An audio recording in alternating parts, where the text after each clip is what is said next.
Jay Hamilton here at the ALEC annual meeting in Austin, Texas, with two sort of celebrities that have walked into the exhibit here. There's Steve Murphy and Javier Pena. They are the characters that the series Narcos was based on Netflix. Now, as Javier said before, it wasn't until you came along that Escobar got scared. Well,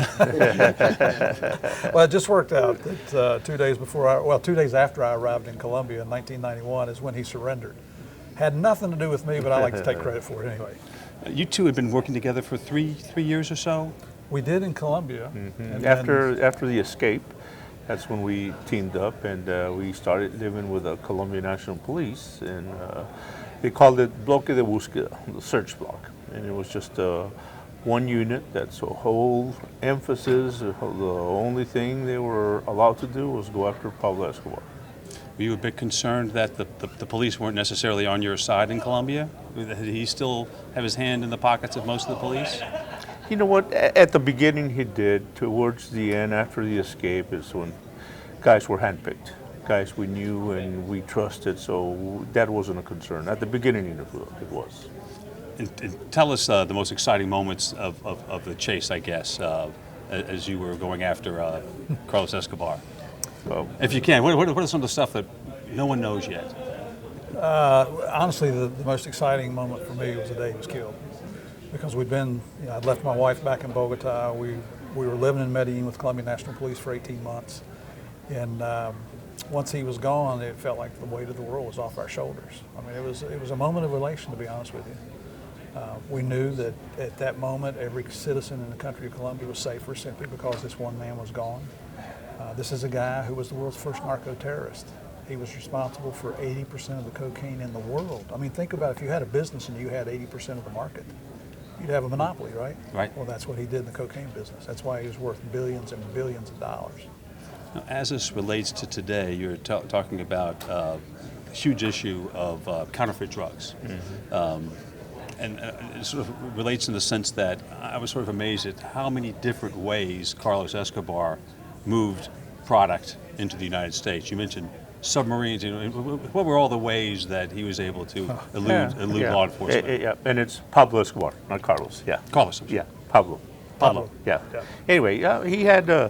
Anywhere his favorite was airplanes. You know, they had their own airplanes, so they would fly them into Mexico. A lot of loads went into Mexico, Central America, the Caribbean countries. But he tried everything. Human swallowers, which is, where you have people ingest the cocaine. I saw a lot in commercial packages inside grapefruit, inside Coca-Cola cans. We saw inside pallets, inside tractor trailers, where they would weld the cocaine inside the steel I-beams. It was just and we say imagination. That's all it was. But they were trying everything, and he was very successful at that. So let's fast forward to today, and tell me why you're here at the ALEC annual meeting. What was your message today? Well, we're working with the Partnership for Safe Medicines, and we're trying to bring awareness to the issues of counterfeit medications coming to the United States. With the introduction of fentanyl, which has been coming into our country for quite some time, but now we're seeing that the Chinese are the primary suppliers of illicit fentanyl coming to the United States, or they're providing the chemicals to other countries like Mexico, India, Pakistan, and so forth, where they produce their own fentanyl. It's so powerful a drug. What they're doing is they're taking legitimate prescription medications. They'll either reduce the amount of the active ingredient in there, making it non-useful, making it inert, or they completely remove the useful ingredient and they'll replace it with an antibiotic or maybe fentanyl. Well, if you know anything about fentanyl, it only takes 3 or 4 grains, not grams, but grains, like grains of salt, to cause an overdose death. So when they make these batches of these counterfeit pills, there's no quality control. They throw all the mixings into a big cement mixer, give it a few turns. There's no equitable distribution of all the materials in there.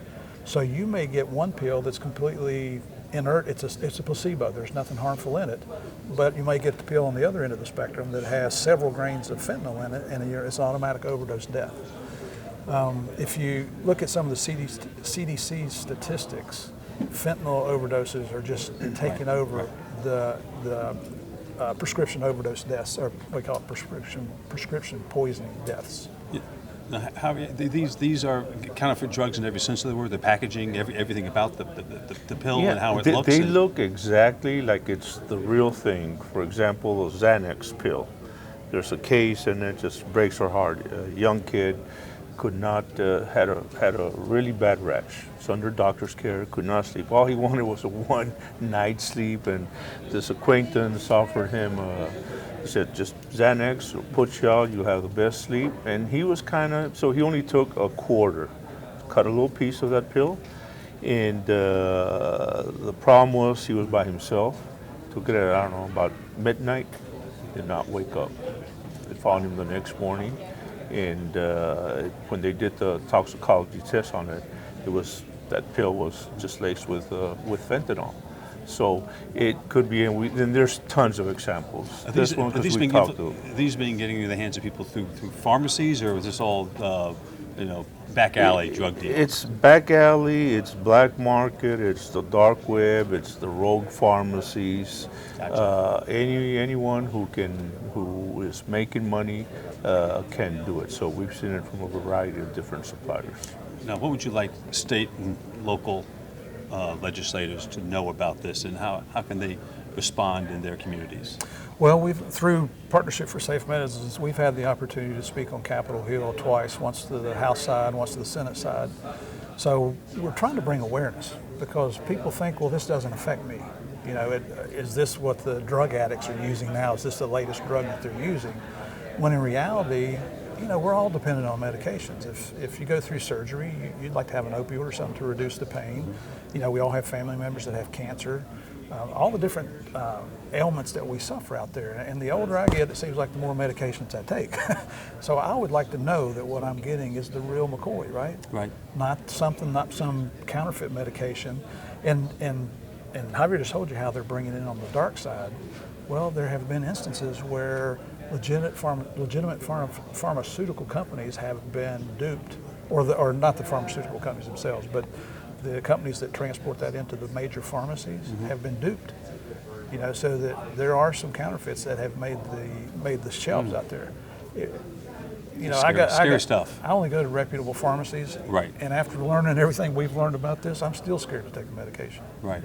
Well, just as you've done with the Pablo Escobar, the untold story, and telling it on Netflix, that we appreciate you telling the counterfeit drug story here at the ALEC annual meeting.